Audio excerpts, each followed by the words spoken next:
there's a monster terrorizing the coast. It was enormous. It takes the young and strong and leaves their bloodied remains behind. The shark ripped into his abdomen just below the right rib area. No one knows where it came from. Help! Help! And no one knows when or where it will strike again. One of the inspirations for the blockbuster movie Jaws. This is the true story of victims then. No one for 100 years had ever heard of a shark attack. And now. Right as I took one stroke in the water, the shark just came out in the water, hit me. It's Shark Terror, the real Jaws. Sharks, apex predators, creatures of myth and legend, monsters of the sea. Today, our imagination is filled with visions of their strength, hunger, predatory power, and danger. They are our worst nightmare. But 100 years ago, the story was very different. The ocean and its creatures were little known and rarely explored. All that is about to change. This is literally the moment in history when sharks became part of our collective fear psyche. They weren't part of our fear vocabulary before. But now they are, and they're here to stay.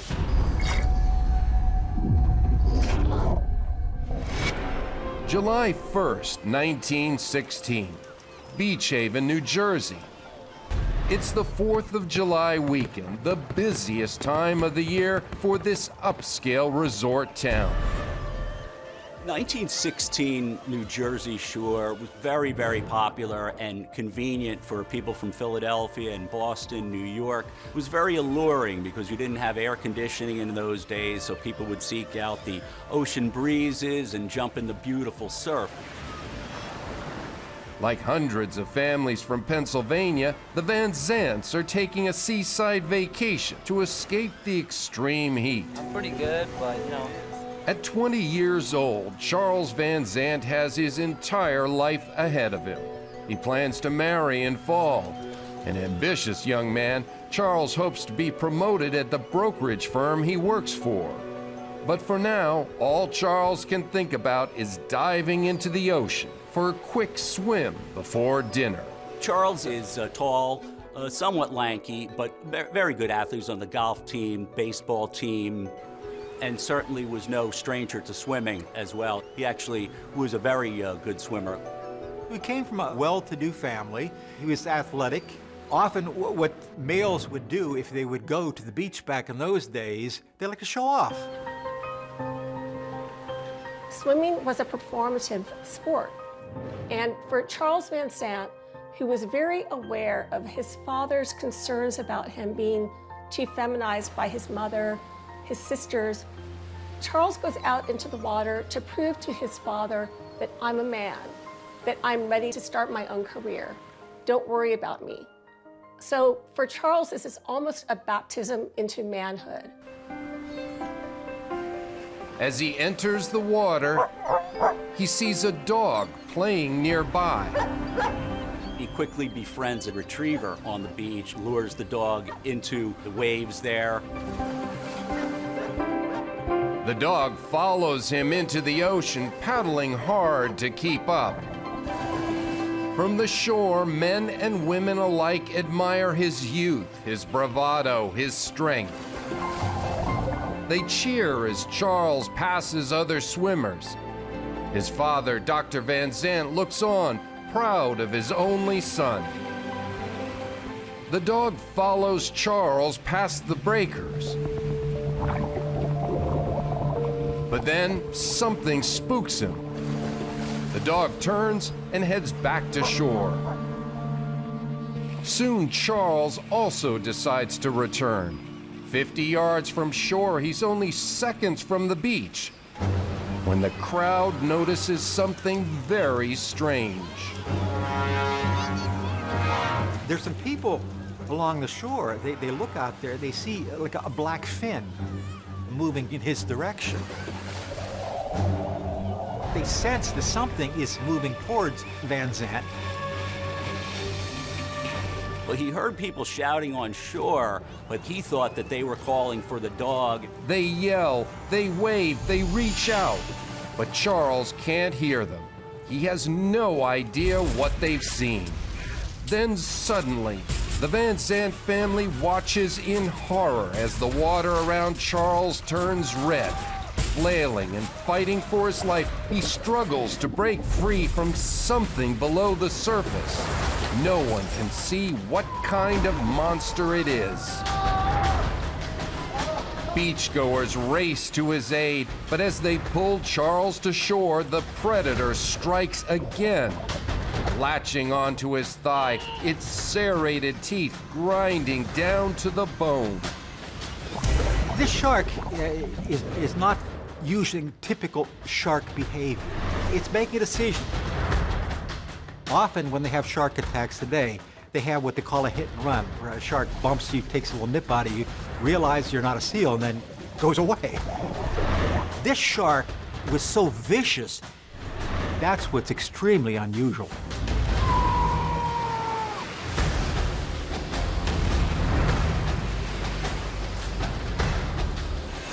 They lock arms to create a human chain. It's a vicious tug of war, and this powerful beast is determined to drag its prey out to sea. Very unusual. To have someone pulling and to see another human being, other people coming near you, and the shark still is latching on. Very unusual. It seemed like if you had to say, this is a crazy shark.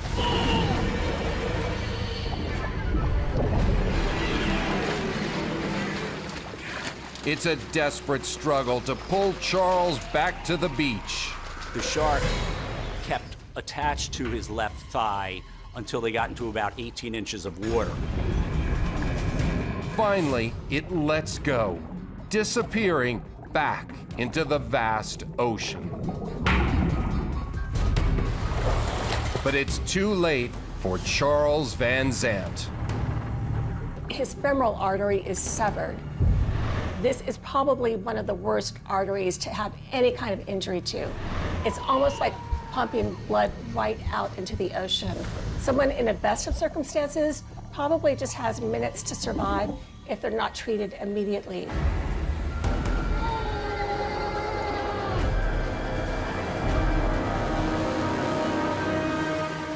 People who were present, if they actually saw the wound, they were in obvious shock. Charles Van Zandt is the first victim of a frightening series of deadly attacks. Attacks by a rogue sea monster that will change the town, the coast, the nation, and the world forever.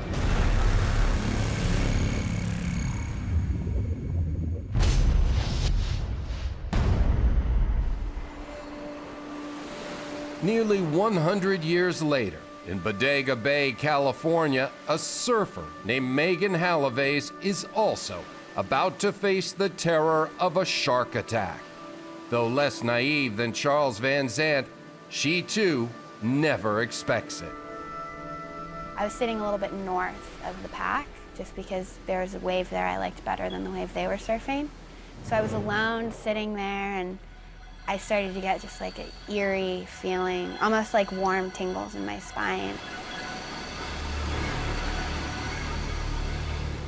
Lurking below, a massive monster sees Megan. Her shape resembles an elephant seal, its favorite prey. In both the Pacific and Atlantic waters, there are 3 deadly sharks that are most likely to attack humans.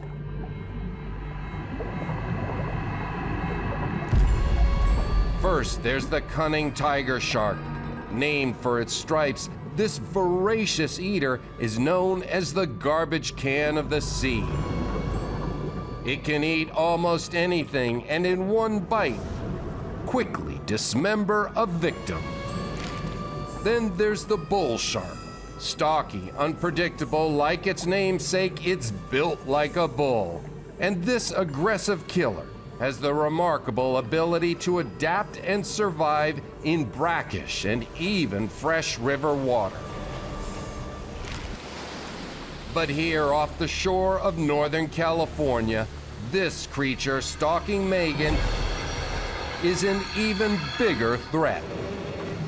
A great white, a famous ambush predator, and the most dangerous shark in the sea.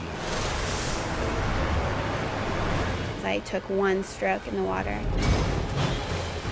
The shark just came out of the water, hit me. The shark rolled onto its side.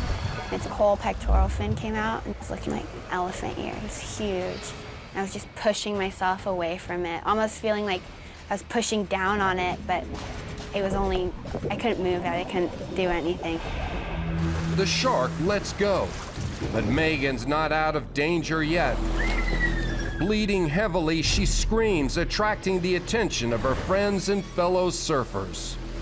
I reached my hand out, and the next thing I remember, I was coming up from underneath the water. They made a circle around me, and we all paddled in together.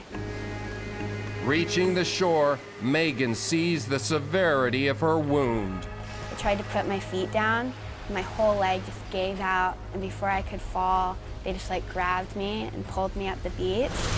The shark bit deep into her right leg, from her calf all the way up to her thigh.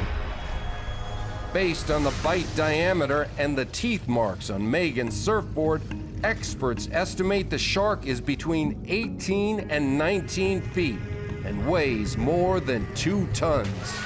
The whole thing goes from here all the way down to my calf. And that is the span of actually just the first 12 teeth of the shark's mouth.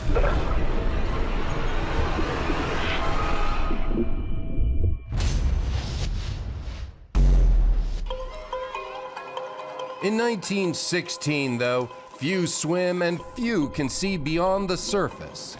Sea creatures like sharks are of little concern. Most believe, like mermaids and the kraken, man-eating sharks are monsters of myth, not reality. But after the recent death of Charles Van Zandt just off the Jersey shore, many wonder what kind of beast could have killed him. Prominent experts of the time agree sharks are an unlikely culprit. 3 scientists of the American Museum of Natural History put together a scientific paper. In that paper, ironically, they mentioned that they felt there has never been a recorded unprovoked attack on a human being north of Cape Hatteras, North Carolina. They did not believe that a shark could sever a human bone, and they felt that a shark attack in these waters would be highly unlikely, if not impossible. One confident man, a millionaire named Herman Ulrichs, has even put up a reward worth over $10,000 today for anyone who can provide an authentic case of a shark attack on a human. Herman Ulrichs was a steamship mogul, and he loved to swim out to his oncoming steamships as they would enter New York Harbor, so he had no fear of the water. And I suppose he wanted to solidify his confidence in safe swimming by putting out that reward, which was never claimed. In this environment, even with eyewitnesses, few know what killed Charles Van Zandt. Some people were saying it could have been a sea turtle, a swordfish, a U-boat propeller, a motorboat propeller, a killer whale, anything but a shark. So people weren't even sure what the culprit was.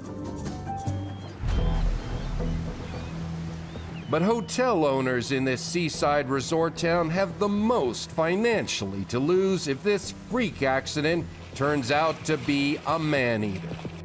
In local papers, Charles Van Zandt's death is barely reported and buried beneath the fold. When the New York Times covers a story, it's not across the headlines, it's not big blaring news. It's something that they almost tuck away in the very, very back last paragraph almost of the paper. And it's not a shark attack. They don't say anything about sharks. They just say it's a freak accident. The only thing that they thought worthy of mentioning is that whatever it was that hurt Charles Van Sant was probably going for the dog. An amazing fluke, a quirk. They didn't see this as a shark attack phenomenon of a danger now. They said, maybe once in 100 years something like this would happen. Politicians, the scientists, the general public, no one had ever experienced this. Likely, if we ignore it, nothing will happen, and this should go away, and we should enjoy the rest of the summer. A few days later, as the July 4th holiday arrives, with fireworks and parades, the blistering heat continues to drive people to the beach. The hotels are full, lives are moving on. The disturbing and unlikely death of Charles Van Sant is quickly fading. And then 2 days after the holiday, about 45 miles north along the shore in the town of Spring Lake, another man is going swimming in the ocean. He's a well-liked bell captain at a luxurious local resort. His name is Charles Bruder. Charles Bruder is proud of his physicality, most proud that he was a proficient swimmer. He actually had only recently boasted that he swam among blue sharks off the Catalina Islands in California only the winter before. So he was very well known for going well beyond the lifelines in Spring Lake. Bruder had apparently heard about the Charles Van Sant attack, but scoffed at the possibility that a shark would be of any danger to him or anyone else. He had some experience swimming near sharks in the California waters and did not have any fear of them. As he confidently enters the water, he's one of the most accomplished swimmers around. Swimming beyond the safety ropes, he heads straight out to sea. Suddenly, he feels an incredible bump from behind him. And then it strikes. The shark ripped into his abdomen just below the right rib area.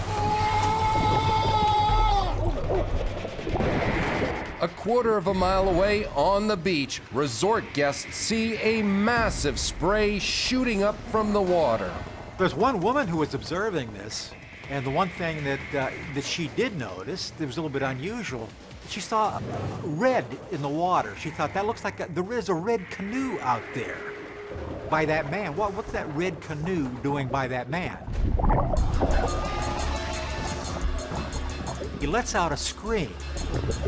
Blood-curdling scream, because now the shark has attacked his two lower legs.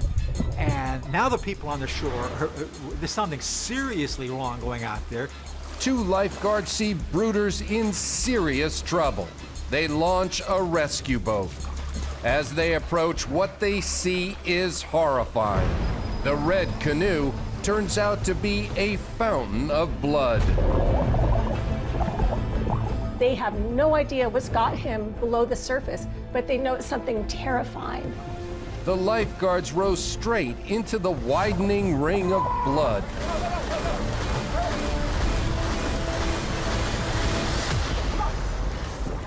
Still conscious, but in shock, the lifeguards pull Bruder into the boat. Bruder seems to weigh less than they'd expect. They quickly discover the disturbing reason. The lifeguards reach down to pull Charles Bruder into the boat. They realize he's a little bit lighter than he should be, and that's because his lower legs are severed. I'm not talking about gnawed on or maybe partially injured or anything like that. They are gone. Charles Bruder has no idea how injured he is. Desperate to save his life, one rescuer rows while the other tourniquets what's left of Bruder's legs. As they race to shore, Bruder tells them what happened. Charles Bruder is the only one who knows what his killer looks like. No one else saw it. He tries to describe it to his rescuers. He says it was a big gray fellow. It bit me. It shook me around like a terrier. Lifeguards have no idea what he's talking about. It could be any number of creatures, but all they have to go on are Charles Bruder's words. They lay Bruder on the bottom of the lifeguard boat, filled with red blood and salt water, but he does not do much more than moan in the bottom of the boat. He was being overcome at this time by obvious hemorrhagic shock. He had lost so much of his blood volume.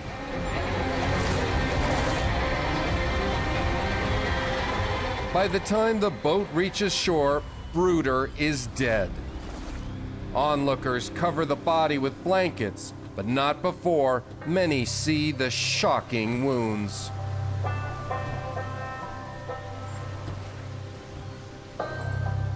Reaction on the beach would be similar to today. When you see a graphic wound with that much flesh taken off a limb, it's horrifying. People were fainting and vomiting on the beach. The physicians who tended to Charles Bruder actually tended to the women who were passing out as opposed to even doing anything to try to even help Bruder, who was gone.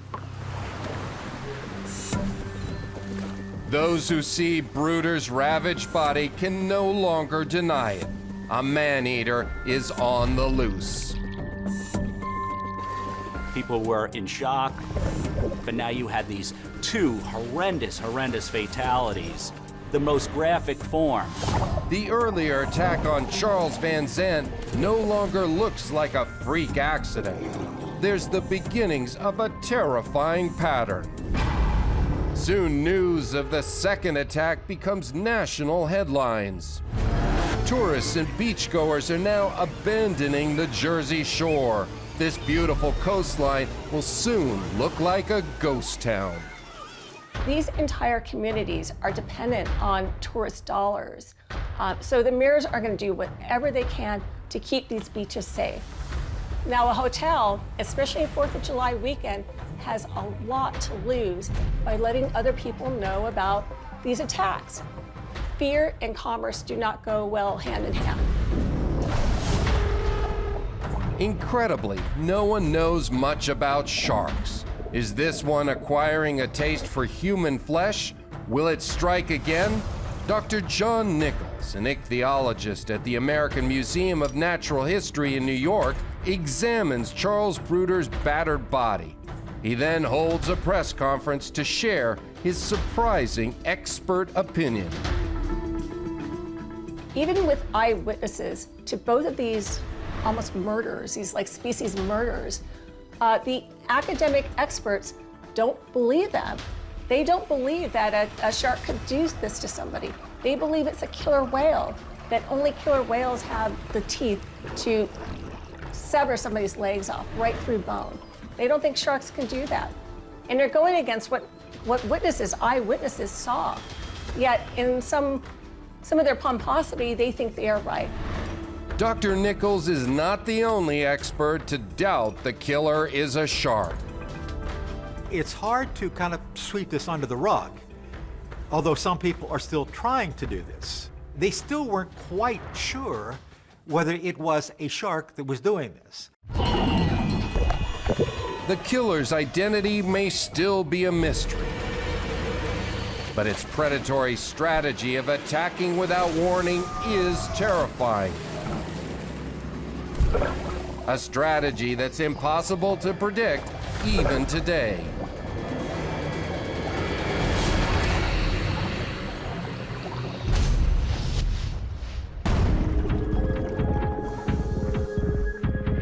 Today, we know much more about the predatory behavior of sharks. We know in some regions, like the San Francisco Bay Area, sightings and attacks peak when migrating sharks and ocean-loving humans intersect. Some people call this period Sharktober. Approaching the beach this Sharktober, surfer Peter DeYoung is surprised to see an unlikely visitor. As I walked down the beach, I came upon a California sea lion. And I noted that it was quite unusual. California sea lions don't typically come ashore there.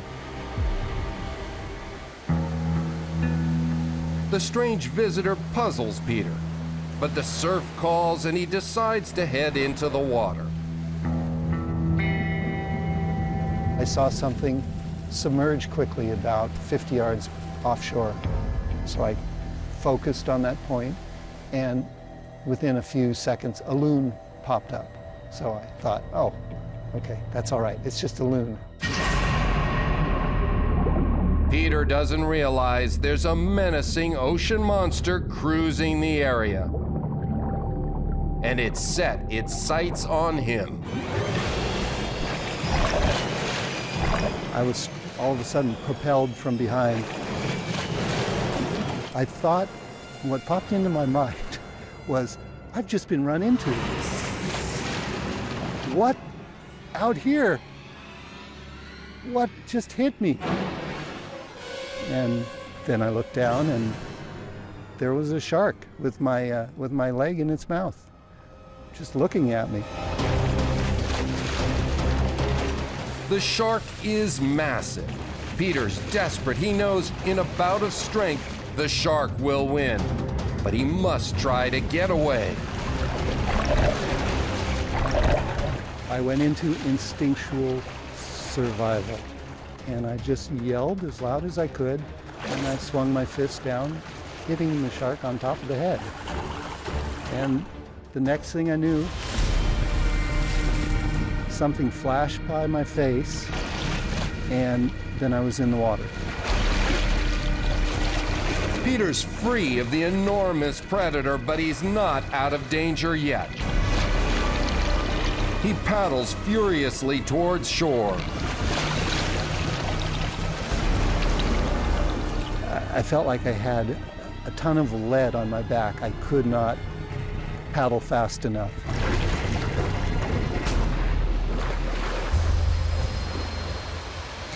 Washing up on the beach, the wounded surfer's thankful to be alive. I thought, oh, maybe it didn't cut me. And I lifted up my leg and saw that, oh, you're not that lucky. I looked down at my right leg and saw that there was a pretty good gash. His momentary encounter with one of the ocean's biggest monsters was brief but brutal. I had 100 staples, both in my leg, my calf, and the bottom of my foot, and around both ankles.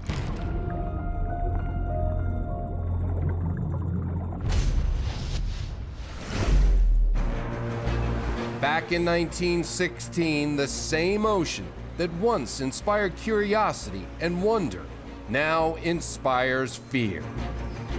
The recent deaths of Charles Van Sant and Charles Bruder have the locals and the world wondering if the deaths are somehow connected, if a single sea monster could be stalking the East Coast. Some people are starting to think that perhaps this is one crazy shark heading from south to north. Spring Lake is north of Beach Haven. It is days later, so it's within the realm of possibility that this was one shark heading up the coast. Facing the flight of all the summer beachgoers, the coastal resorts and businesses look for solutions. The hotel owners reacted in horror.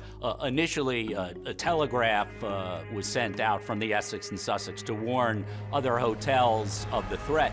But certainly the hotel owners wanted the mayors and the state politicians to do as much as they could to salvage the summer. Lifeguard teams are expanded and armed men patrol with rifles, vigilantly watching for fins slicing through the water. They would even tow a stake on large hooks off of these lifeguard boats after hours to try to catch sharks. What they ultimately ended up doing was using a 1/3 of an inch steel mesh netting in the surf to try to calm the bathers so people would venture back into the water. The shark is now dubbed the New Jersey Maneater. It's causing fear everywhere. People are seeing it everywhere. And no one knows where it's going to appear next. And 5 miles north at Asbury Park, one lifeguard does spot a menacing shark, a 12-footer prowling near the beach. It's almost like the ocean has become a battleground. One of the lifeguards, he sees a fin. He doesn't know what to do. All he can do is grab an oar, hit it over the head, which sounds ridiculous, but that's all he could do. The shark is very, very aggressive, but he fights it back and ultimately chases it away with the oar. Crowds watch the battle from the shore. After he beats this shark away with an oar, he turns around. He starts racing back towards shore, screaming, "Shark, shark, shark."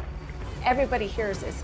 Everybody panics. They rush out of the water. It was a stampede. A week ago, nobody would have thought twice if somebody said the word shark on the beach.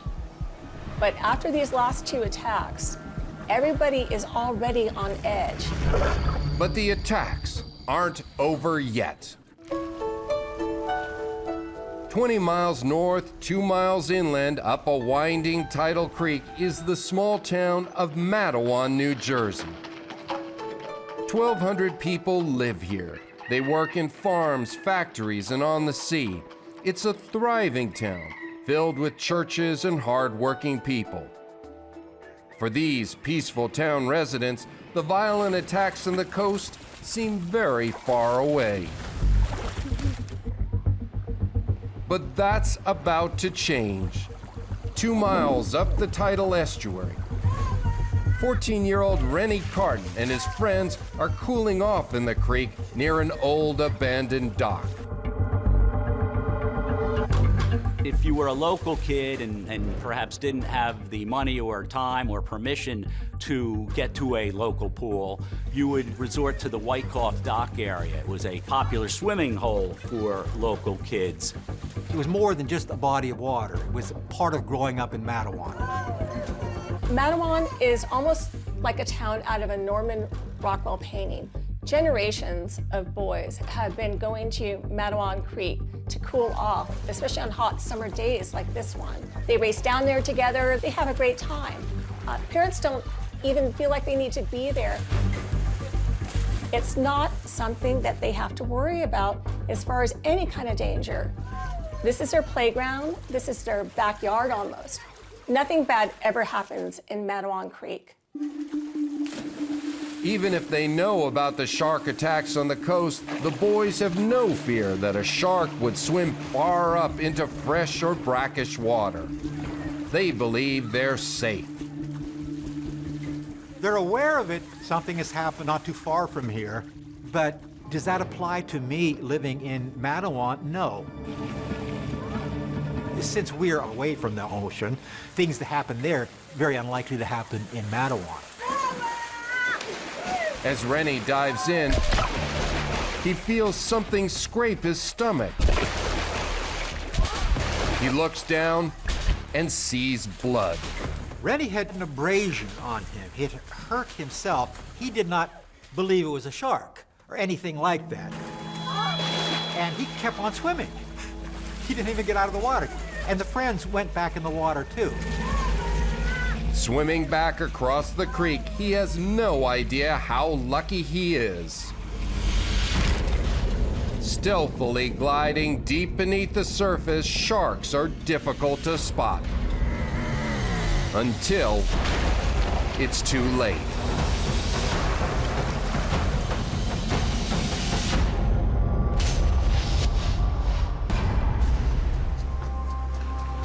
Today, like 100 years ago, a split-second decision by shark or human can still determine life or death. Near Point Lobos, California, electrical engineer Marco Flagg and some colleagues are testing a new piece of equipment called a dive tracker. The dive tracker is a brick-shaped instrument that combines both navigation functions for a diver as well as communication and dive computing functions. As he swims out, foggy weather conditions make visibility poor. On my way out, sort of slowly descending and going down at a slight angle, I was now at a depth of maybe 40 feet, and I noticed something, and I looked to my right.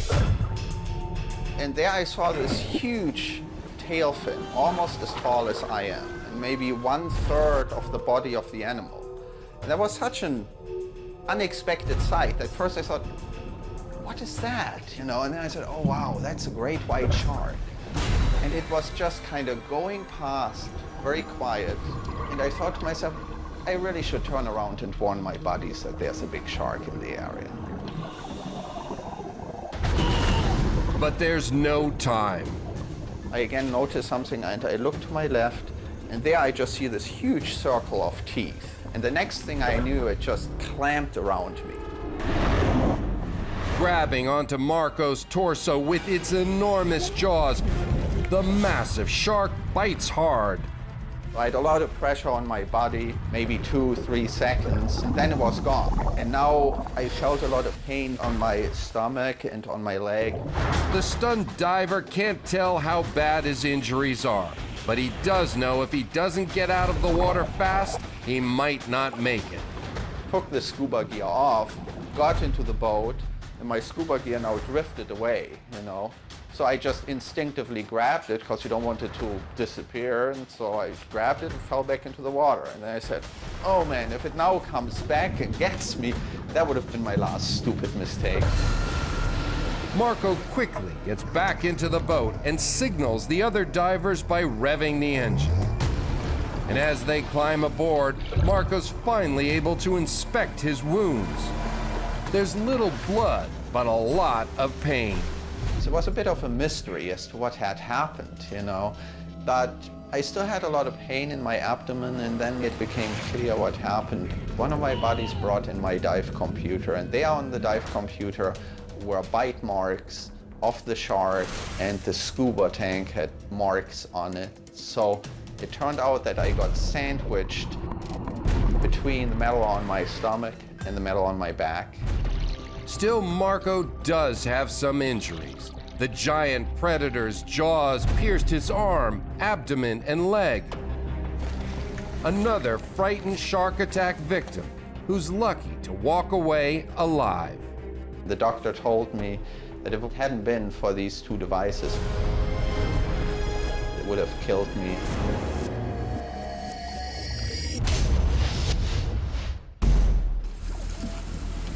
But in 1916, two men, Charles Van Zandt and Charles Bruder, weren't as lucky.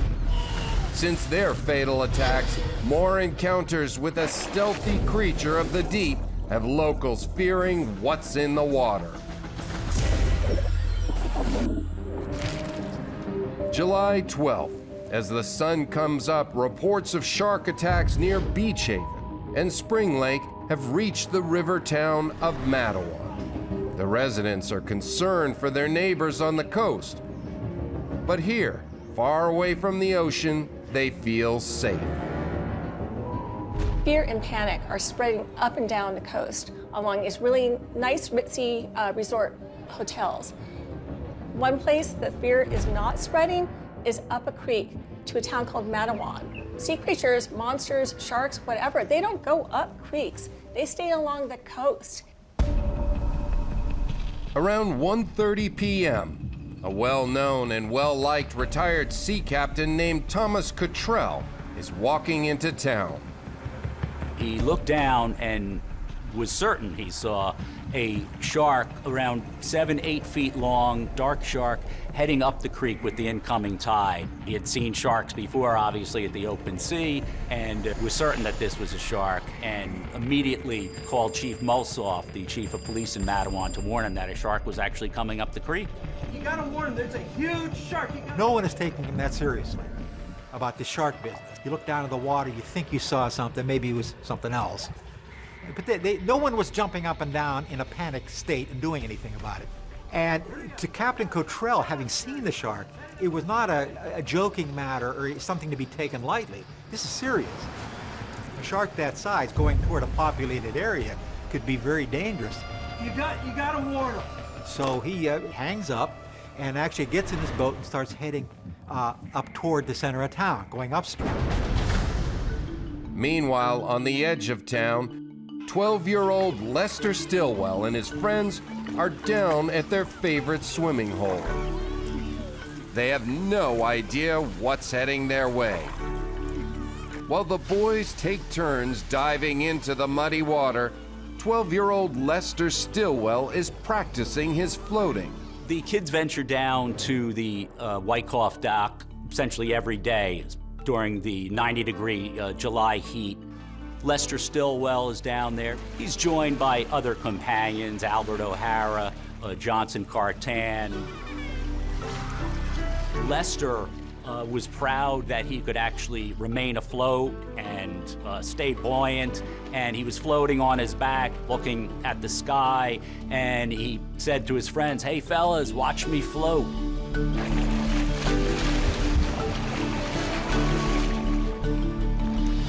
But his friends are distracted by something else just beneath the surface.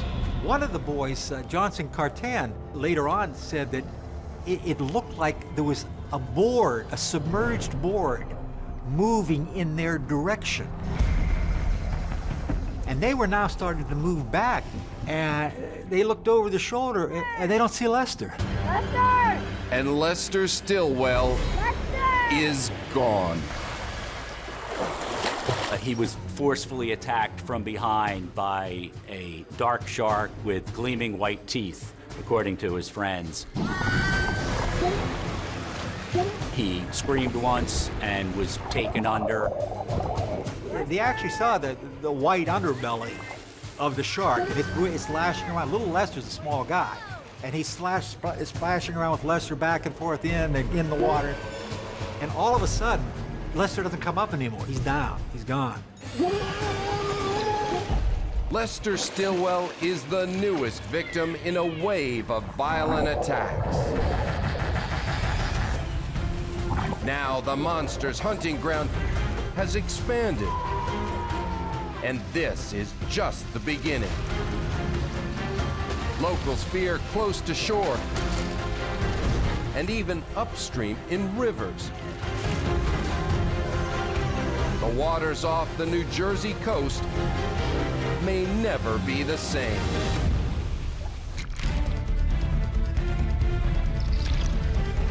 Whether it's one serial-killing shark